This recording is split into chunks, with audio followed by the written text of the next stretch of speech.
Examen previo de una película antes de ser presentada ante el señor y la señora audiencia.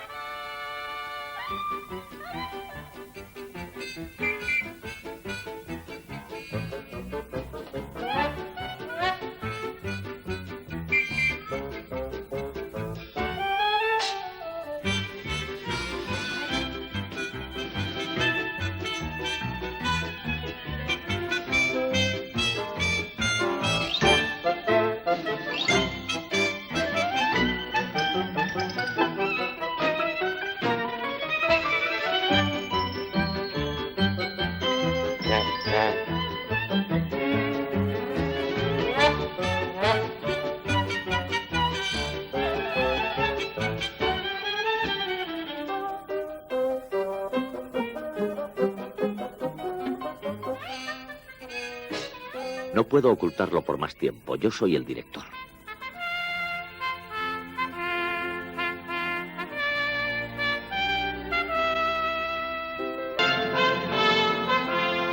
El director de cine mudo era realmente una figura llena de colorido, bien pagado y muy respetado. Sin embargo, no hacía falta ningún título para esta profesión. Me sentaron sobre una silla. Luego me dieron un pequeño megáfono y a continuación me dijeron lo que tenía que decir. Alan Dwan fue uno de los primeros directores. Empezó su carrera en 1909. Primero dices cámara y la cámara se pondrá a rodar. Luego acción y cuando el actor haya terminado, tú dices corten. Apréndetelo bien. Cámara, acción, corten. Bueno, me puse a estudiarlo y cuando lo aprendí, dijeron, ya eres director. Alan Dwan se convirtió más tarde en uno de los directores más importantes de Hollywood. Dirigió Robin de los Bosques con Douglas Fairbanks en 1922, pero al igual que casi todos sus contemporáneos, llegó a ser director por pura casualidad. En 1911, cuando era un peliculero más de una compañía productora de Chicago, le encargaron que fuese a California a buscar un equipo del que no tenía noticias. Después de hacer las indagaciones pertinentes, se enteró de que en San Juan de Capistrano había un agente del cine que se había quedado allí atascado. Y allí me fui. Me los encontré en un pequeño hotel dándose la gran vida. El director se había ido de parranda. Era un alcohólico. Y todos estaban allí esperando que volviera para empezar a trabajar. Así que telegrafié a la compañía de Chicago y les dije, el equipo está sin director. Sugiero disuelvan compañía. La contestación fue, dirige tú. Reuní a toda la compañía y les dije, bueno, o quedo yo aquí como director o se acabó el trabajo. Y dijeron, eres el mejor director que hemos conocido. El director debía distinguirse del resto del equipo, y para eso se vestía de una forma adecuada. Se ponía unos pantalones de montar y unas botas que le daban la apariencia de un oficial del ejército, del hombre que manda. Henry King siguió llevando esta indumentaria incluso mucho tiempo después de los días del cine mudo. En ese tiempo, casi todas las películas se hacían en el Valle de San Fernando, un sitio donde no había más que cactus, zarzas y arena. Y si uno hubiese ido vestido como vamos hoy, teniendo que caminar por aquellos parajes para localizar escenarios, hubiéramos acabado llenos de arañazos. Yo diría que vestíamos así en defensa propia. Así que nos poníamos unos leggings y unos pantalones de montar y una camisa de cuello abierto. Los operadores, en cambio, se ponían una gorra visera, si bien la visera se la colocaban hacia atrás. Claro que eso lo hacían para poder enfocar con sus cámaras, naturalmente. El director del cine mudo no tenía nada de mudo. La mayoría de las veces tenía que decir las cosas gritando y claro. El megáfono pasó a ser algo así como la marca de fábrica del director. Así pues se sabía que el hombre del megáfono era el que estaba al mando. ¿Es usted el señor Comet?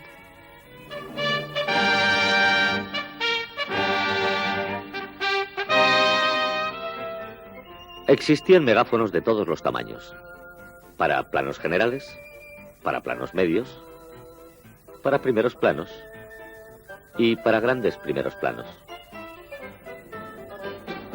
Cámara. El director era un hombre digno de ser contemplado. Yo trabajé bastante tiempo con el director Alan Oliver. Yo diría que era un imitador de Griffith. Griffith era un exactor bastante amanerado. Se esforzaba tanto que resultaba extravagante. Era muy cursi. Y Hollywood era aún peor. Recuerdo ahora una escena en la que yo estaba como a 3 metros del suelo. Él venía caminando de espaldas a los actores, mientras yo estaba como siempre con una mano en la manivela, porque nunca sabía cuándo iba a gritar ¡cámara! Esta vez dio una palmada en el aire y se echó para atrás. ¡Cámara! Y se vino sobre mí, que caí con cámara y todo, pero yo seguí rodando. Los primeros directores eran tan extravagantes que tuvieron que soportar las más punzantes y caricaturescas imitaciones.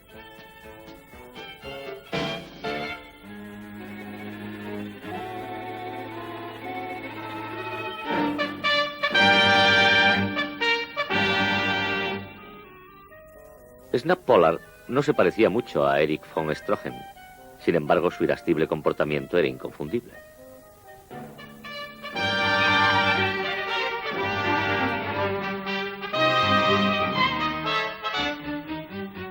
Cecil B. DeMille tenía la manía de que siempre hubiese una silla detrás de él.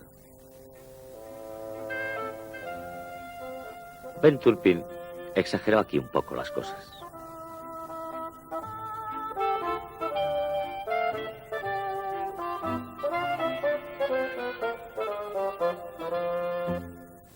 El director de comedias, Henry Lerman, empezó su carrera como actor y pronto llamó la atención por su carácter violento. Quizá porque antes fuese conductor de tranvías. Henry Lerman, Suicidio Lerman, era un hombre despiadado, casi un hombre cruel. Hacía meter a los actores en agua helada y encima echaba trozos de hielo dentro. Así los tenía durante media hora. Si caían enfermos a él no le importaba. Yo le vi colocar a la gente en una escalera, quizás más de 60 personas. ¡Pumba! Los empujaba y los hacía caer solo para ver cómo se caían. Y llevaba leones y los soltaba en el plató porque así las escenas, decía, eran más hilarantes.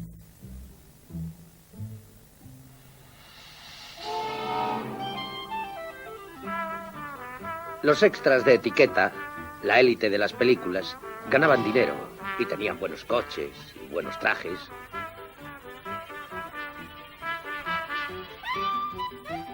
De repente, sin saber de dónde, aparecía un león.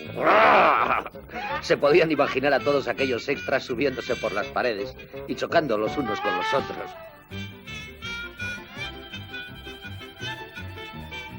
Se lograba rodar alguna buena escena a base de pasar mucho miedo, aunque el león fuera en cierta forma inofensivo. Eso es lo que Henry Lerman decía que era su más pura idiosincrasia. Se construían varios decorados dentro de un mismo plató. Y cada uno pertenecía a una producción diferente. Así que los directores trabajaban codo con codo, casi espalda contra espalda, lo cual acarreaba algunas sorpresas. Philip Smalley era todo un caballero que adoraba a las señoras. Un dandy, si me permiten decirlo así. Se había hecho construir una casa estilo colonial, con grandes columnas y todo eso, junto a una calle preparada para un western. Ya se sabe que tenían que construir los decorados unos junto a otros porque no había espacio. Yo estaba rodando con Francis Ford una película en la que íbamos a atracar un banco que estaba en la calle del western. Nos fuimos a almorzar y le dijimos al tipo de la dinamita que lo preparase todo porque teníamos que volar la cantina y el banco en cuanto volviéramos de almorzar. A Smalley le gustaba estar igual que un rey con almohadones en el suelo y un montón de chicas guapas rodeándole siempre. Volvimos y pusimos las cámaras en movimiento.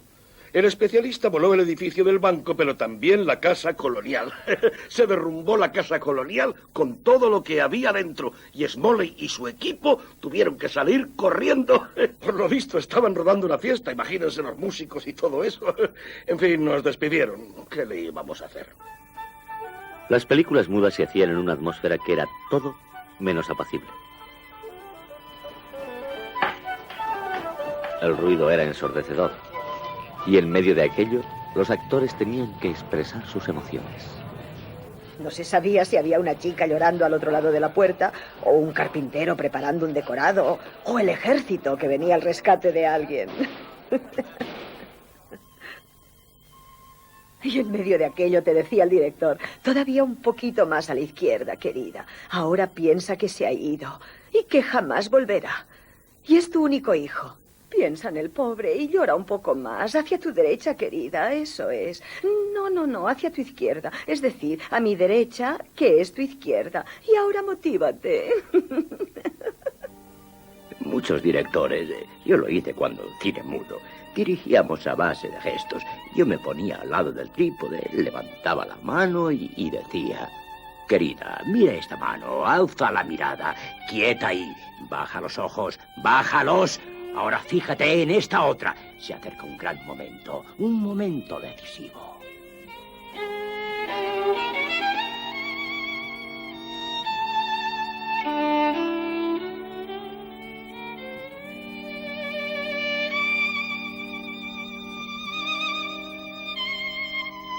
Todo se hacía con estos movimientos.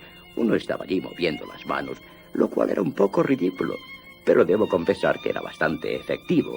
Uno acomodaba los gestos a las manos. Ya no oía nada, era como si tuviese tapones. Ya sabe, uno observaba la escena, iban surgiendo ideas como que la chica levantara los ojos y, bueno, esas cosas. Por eso decíamos tantas bobadas sin sentido. Espejismos, de la Metro-Goldwyn-Mayer, fue una parodia in misericorde de los primeros directores. El hombre que tú amas. Marion Davies interpretaba a una actriz de gran ambición, pero de poco talento. El hombre que tú odias.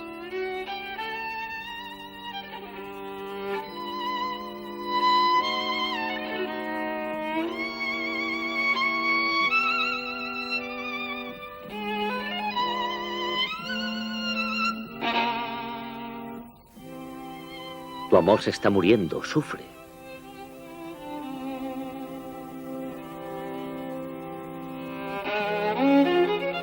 Quiero ver lágrimas.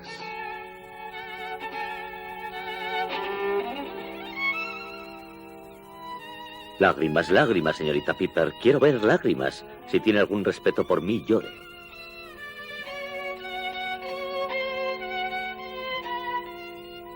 Pues entonces dígales, por favor, que toquen corazones y flores.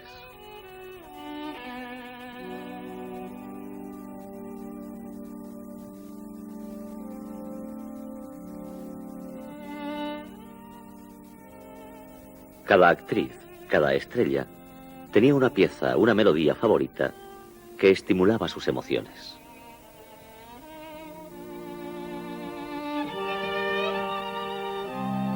El poder oír alguna pieza de música para los actores era muy importante. Había melodías de lo más variado, de acuerdo con el tema de la película que estábamos rodando. Llevábamos músicos y ellas se acercaban y les pedían que tocaran tal o cual cosa. Era una gran ayuda para las escenas en las que teníamos que llorar. Yo siempre dije que los primeros planos tenían que rodarse antes. Una estaba más fresca y salían más espontáneos. Pero siempre hacían primero los planos generales, luego los planos medios, luego un plano y otro plano más, y dejaban para lo último los primeros planos. Y claro, para entonces ya estaba una extenuada. Ya había llorado bastante. Ya no quedaban lágrimas, así que ¿qué había que hacer? Pedir música. Cada cual teníamos nuestra melodía favorita, que nos hacía llorar como tontas. Solo así éramos capaces de derramar unas cuantas lágrimas más, con un violinista o un tipo tocando el órgano.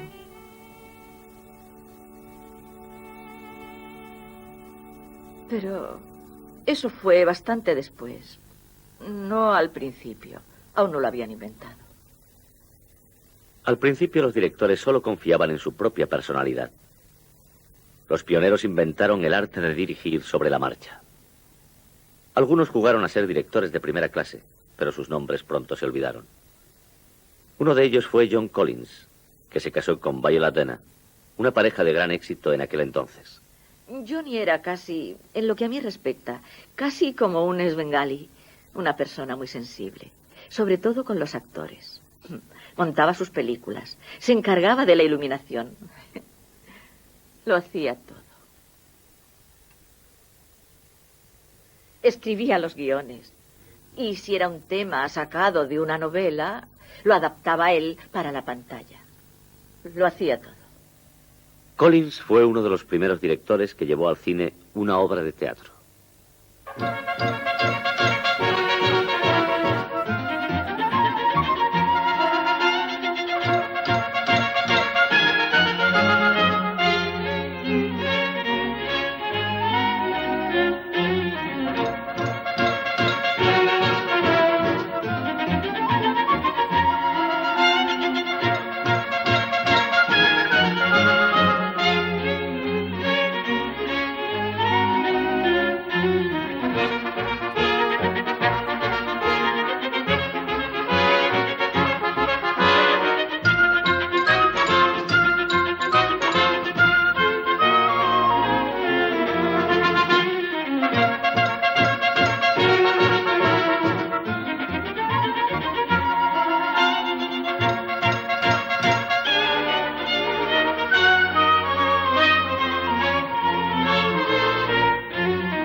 John Collins. He aquí un hombre que pudo ser uno de los más grandes directores de Hollywood. Por desgracia murió durante la epidemia de gripe de 1918. En aquellos años fueron muchos los jóvenes que empezaban a despuntar. Uno de ellos no era más que un simple chofer, Marshall Neyland. Creo que fue uno de nuestros grandes directores. Y esto lo dirían ustedes si pudieran ver ahora una de sus películas. Era un gran creador y le daba un gran sentido a su obra. Papá Piernas Largas. A nosotros nunca nos daban un guión, solo unas cuantas líneas con lo que más o menos teníamos que decir. Luego Marshall iba inventando sobre la marcha las más desternillantes situaciones. Creo que, siendo yo un 92% irlandesa, creo que lo más grande que se podía decir de él es que era irlandés. Claro que hay que saber tratar a los irlandeses, hay que procurar mantenerlos a raya y no dejar que escapen a nuestro control. Mary Pickford también era irlandesa, y como ella, Neyland cayó muy bien. La crítica dijo de él que era el chico ideal de las películas americanas. Mickey era extraordinariamente atractivo. Creo que ese es el adjetivo que mejor le iba. Todos estaban locos con él. Era el tipo más ingenioso que he conocido. Y como además era guapo y muy simpático, pues lo tenía casi todo ganado. Mary Pickford lo exigió como director y rodó con él algunas películas. En la mejor película de Neyland, Papá Piernas Largas, Pickford y Wesley Berry interpretaban a dos huerfanitos.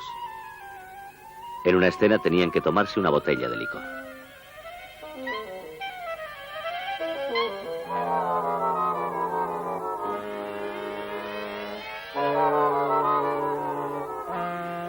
El alcohol fue precisamente lo que arruinó a Neyland. A veces nadie sabía dónde podía estar metido. Desaparecía un par de horas o incluso algunas veces más. Y cuando volvía contaba una historia tan graciosa que hacía que el enfado de la Pickford se evaporara. Pero aparte de eso, debo decir una cosa.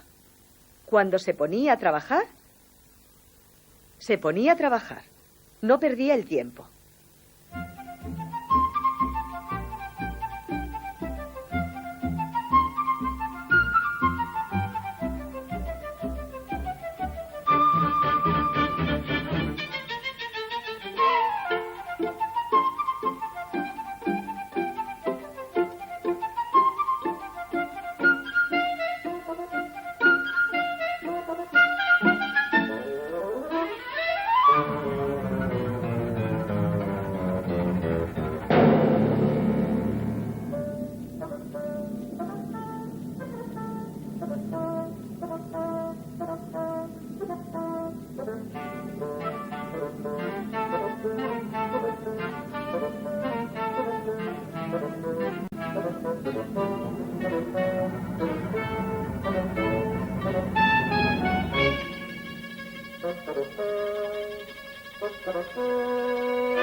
Otro de los pioneros olvidados de Hollywood también fue irlandés, pintor y escultor, Rex Ingram, que, como es lógico, trasladó al cine su visión artística. Rex trabajaba más que cualquier otro hombre que yo conozca. Siempre tenía prisa. Grant Whitlock fue el montador de los 4 jinetes del apocalipsis de Ingram y de la mayoría de sus películas. Le daba mucha importancia a la caracterización y se puede decir que él fue quien creó la iluminación artística y los adornos en los decorados. La esposa de Ingram, Alice Terry, interpretó a una espía de la Primera Guerra Mundial a imagen y semejanza de la legendaria Mata Hari. Muero con mi uniforme como un soldado.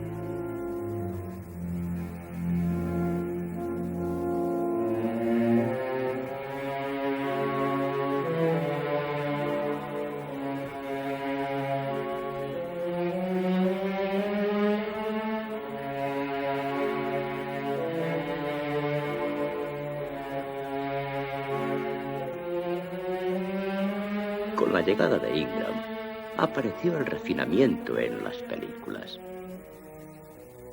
Yo le califico como el número 1 de los directores. Como el número 1, sí.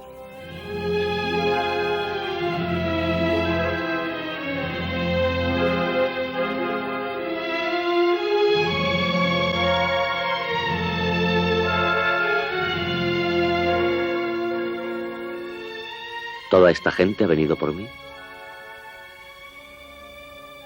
Había un toque de sofisticación en sus películas, pero esto que estaba allí no se notaba. Eso era lo importante.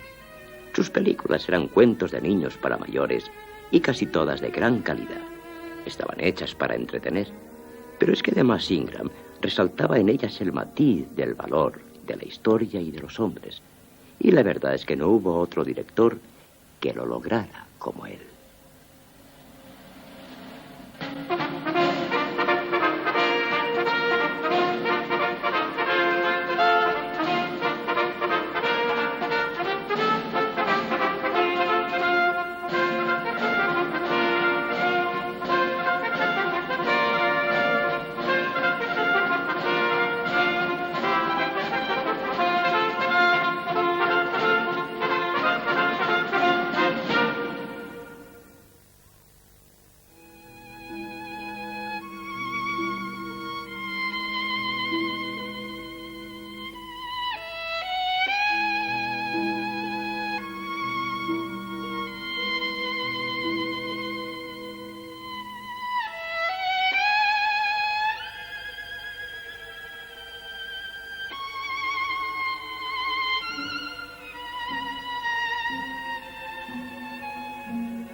Amanecer.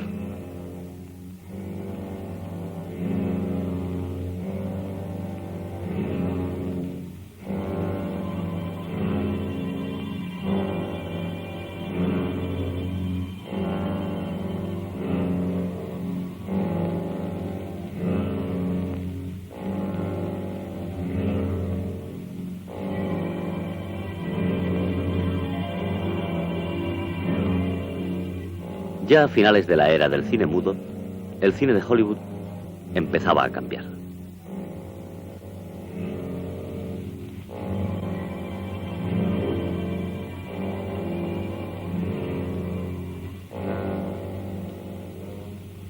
Se notaba en él la influencia del cine alemán, que había surgido con unas técnicas revolucionarias que llegaron a causar profunda impresión en Hollywood.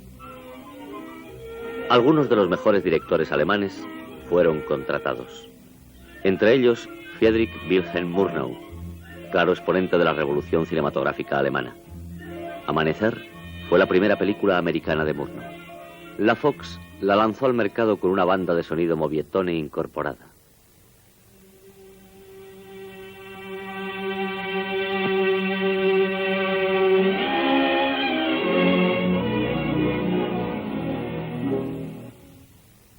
Janet Gaynor interpretaba a la esposa abandonada.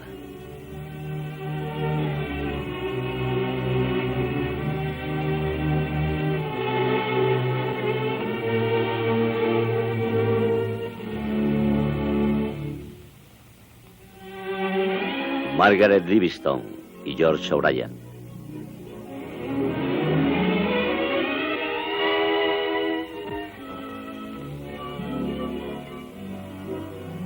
Dejémoslo todo.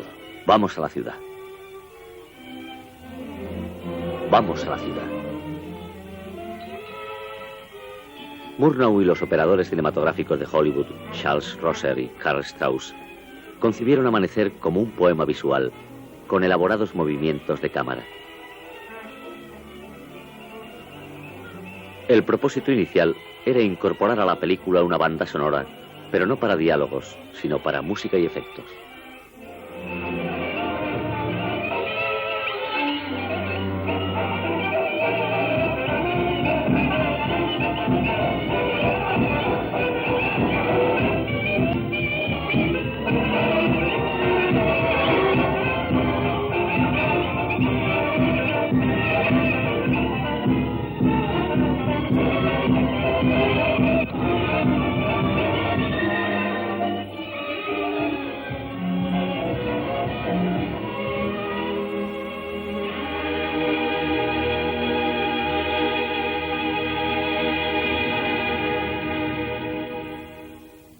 Friedrich Wilhelm Murnau había dirigido la película más admirada de Alemania, El Último. El productor William Fox llamó a este genio alemán y le dio libertad absoluta para que dirigiera la gran película europea. Era muy alto. No sé, me diría 1,95 o algo así. Era muy guapo, pelirrojo. Solía llevar una zamarra azul, igual que la que el señor Churchill hizo famosa durante la guerra. Luego también llevaba una boina azul. Llevaba colgado del cuello un cristal y siempre estaba jugando con él. Pero no era un monóculo, no. Él no usaba monóculo. No era más que un simple cristal azul. Tenía un ayudante, también alemán, y alguien que entendía alemán me dijo que era muy cruel tratando a su ayudante, pero era absolutamente maravilloso conmigo. Y yo, claro, le adoraba. Yo, desde luego, pienso que fue un gran director y un verdadero maestro. En los proyectos de Murnau estaba el darle el papel femenino a otra estrella, pero Fox le pidió que se lo diera a una de sus actrices, Janet Gaynor. Rodó una escena de prueba que después serviría para la película.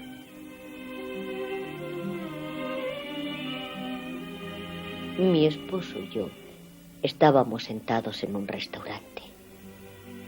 Él quería matarme y yo tenía que tomarme aquella tarta y aquel café poniendo toda la emoción.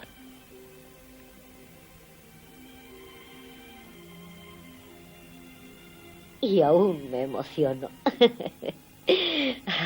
Fue una escena difícil, pero conseguí el papel.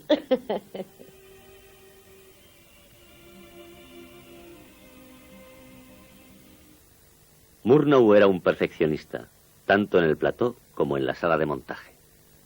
Había un gran montón de latas de películas, y es que Murnau insistía en poner cada toma en una lata que él mismo se encargaba de marcar. Así que todas las noches veíamos una serie de tomas. Había escenas que se habían tomado 32 veces, a veces 40. Él gastaba mucha película.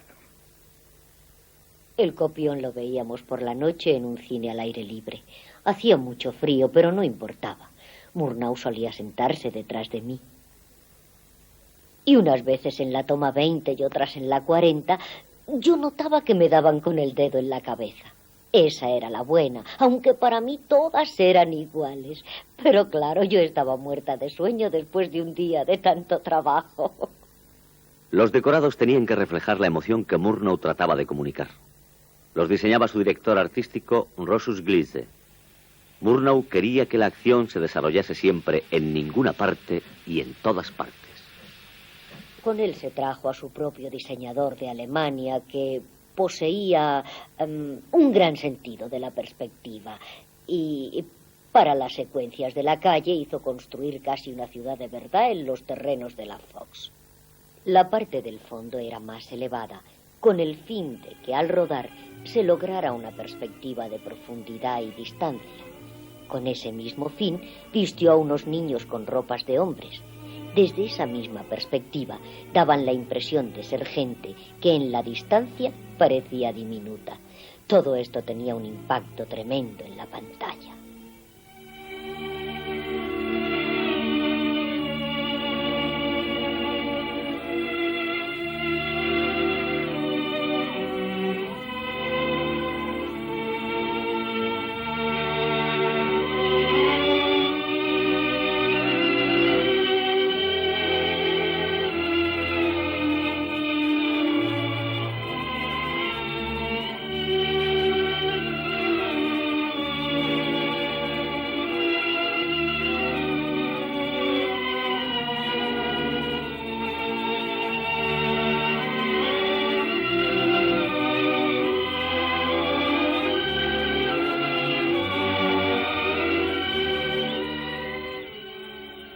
Aquellas películas abrieron un nuevo camino hacia los decorados expresionistas. Yo sé que tuvo una gran influencia en mucha gente y fui testigo de 1000 comentarios hechos entre los directores. Yo confieso que en mí también influyó. Hollywood seguía filmando sin traer cambios, a base de una cámara que se movía solo en línea recta y un solo decorado.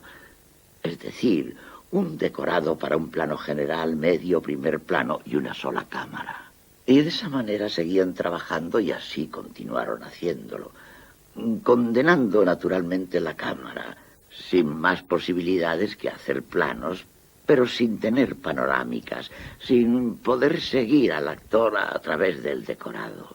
Recuerdo a un productor que dijo, hombre, no mueva tanto esa cámara, no me gusta. Es que me mareo cuando se mueve tanto. Esos productores no duraron mucho, menos mal.